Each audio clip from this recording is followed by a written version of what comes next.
మాజీ సీఎం కేసీఆర్ ను పరామర్శించడానికి ఏపీ సీఎం జగన్ వచ్చారు. బంజారాహిల్స్ లోని కేసీఆర్ నివాసానికి జగన్ వచ్చారు. భేటీలో కేసీఆర్ ఆరోగ్య వివరాలను ఆరా తీయడంతో పాటు ప్రస్తుత రాష్ట్ర రాజకీయాలు, ఏపీలో ఎన్నికలు, రాజకీయాలపై స్వల్ప చర్చ జరగనున్నట్టు సమాచారం. మాజీ సీఎం కేసీఆర్ ను పరామర్శించడానికి ఏపీ సీఎం జగన్ వచ్చారు. బంజారాహిల్స్ లోని కేసీఆర్ నివాసానికి జగన్ వచ్చారు. ఇక భేటీలో కేసీఆర్ ఆరోగ్య వివరాలను ఆరా తీయడంతో పాటు ప్రస్తుత రాష్ట్ర రాజకీయాలు, ఏపీలో ఎన్నికలు, రాజకీయాలపై స్వల్ప చర్చ జరగనున్నట్లు సమాచారం. మాజీ సీఎం కేసీఆర్ ను పరామర్శించడానికి ఏపీ సీఎం జగన్ వచ్చారు. బంజారాహిల్స్ లోని కేసీఆర్ నివాసానికి జగన్ వచ్చారు. ఈ భేటీలో కేసీఆర్ ఆరోగ్య వివరాలను ఆరా తీయడంతో పాటు ప్రస్తుత రాష్ట్ర రాజకీయాలు, ఏపీలో ఎన్నికలు, రాజకీయాలపై స్వల్ప చర్చ జరగనున్నట్లు సమాచారం. రైట్, ఈ విషయంపై పూర్తి సమాచారాన్ని మా ప్రతినిధి మహేందర్ అందిస్తారు.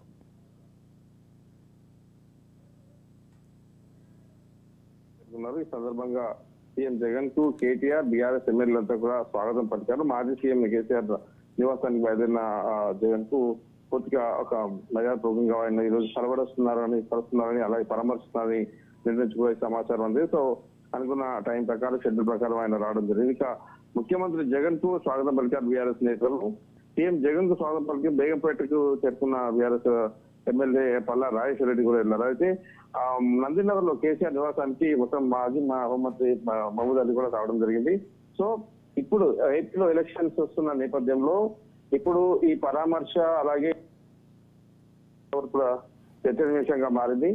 ఈ భేటీలో ఏ అంశాలపై మాట్లాడతారా, ఇంకేమైనా పరిణామాలు, అలాగే ఇటు ఒకే రోజు రెండు పరిణామాలు అనుకోవచ్చు. వైఎస్ రాజశేఖర రెడ్డి కూతురు షర్మిల ఇటు కాంగ్రెస్ పార్టీలో తన వైఎస్ఆర్సీపీని విలీనం చేయడం, అలాగే ఈరోజు మాజీ ముఖ్యమంత్రి కేసీఆర్ని ఇటు సీఎం జగన్ కలవడం, ఇవన్నీ కూడా రాజకీయంగా ఏపీలో మార్పులు చేరుకునే అవకాశం ఉందన్నట్టుగా తెలుస్తుంది.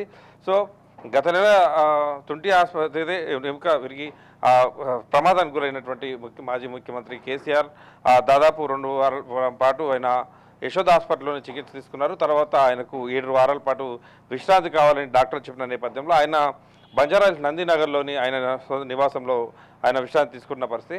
సో ఆయన్ని నేడు ఏపీ సీఎం జగన్ మోహన్ రెడ్డి ఈరోజు వచ్చి ఆయన్ని పరామర్శించి రావడం జరిగింది. సో ఈ పరామర్శ అలాగే ఈ భేటీ వెనుకైతే దాదాపు ఊహాగానాలు పెద్ద ఎత్తున వస్తున్న పరిస్థితి ఉంది.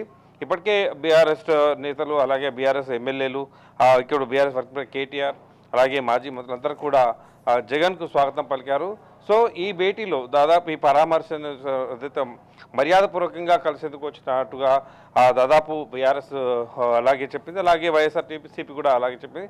సో దీని వెనకాల ఏ అంశాలు మరి చర్చిస్తారు, మరి ఏపీలో ఎలక్షన్స్కి వెళ్లే ముందు దాదాపు మరి ఏమైనా సలహాలు, సూచనలు, అయితే దాదాపు కేసీఆర్ అంటేనే రాజకీయంగా చాలా వరకు ఖచ్చితత కలిగిన వ్యక్తి కాబట్టి మరి మొదటి నుంచి కూడా సీఎంగా జగన్ ప్రమాణ స్వీకారం చేసినప్పటి నుంచి కూడా దాదాపు ఏపీలో పరిస్థితులు ఎలా ఉన్నా ఇక్కడ కూడా సత్సంబంధాలు అనేవి తెగిపోలేదు.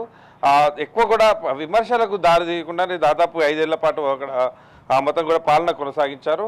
సో బీఆర్ఎస్ అధినేత కేసీఆర్తో జగన్కు ఎప్పుడు కూడా విభేదాలు అనేవి పెద్ద ఎత్తున రాలేదు.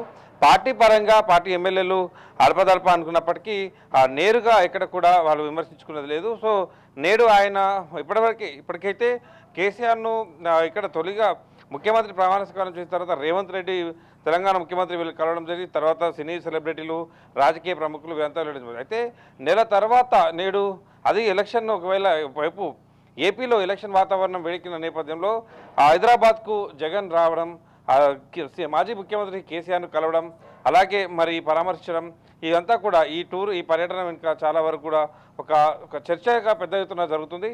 సో ఏపీలో పరిస్థితి ప్రభావాలపైనే చర్చ ముఖ్యంగా ఉంటుందా, లేదా మర్యాదపూర్వకంగా కలిసి ఇక మిగతా ఏ విషయాలు మాట్లాడలేదా అనే దానిపై అయితే దాదాపు తెలుస్తుంది. సో చంద్రబాబు నాయుడు అంటేనే కేసీఆర్ ఒక ఒంటికాల మీద వేస్తారు. అలాంటిది తనకు రిటర్న్ గిఫ్ట్ ఇస్తారని గతంలో జగన్ను తీసుకురావడం, జగన్ను మొత్తంగా కూడా స్వీప్ చేయడం.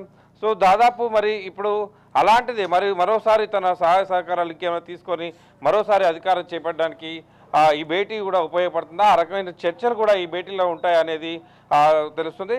సో ఇప్పుడు ఈ భేటీ తర్వాత, ఈ పరామర్శ ఏదైతే తర్వాత మరి బీఆర్ఎస్ నేతలు ఈ విషయంపైన ఎలా స్పందిస్తారు, ఇక ఏ అంశాలు దీంట్లో చర్చకు వచ్చాయనే దానిపైన వేచి చూడాల్సిన అవసరం అయితే ఉంది.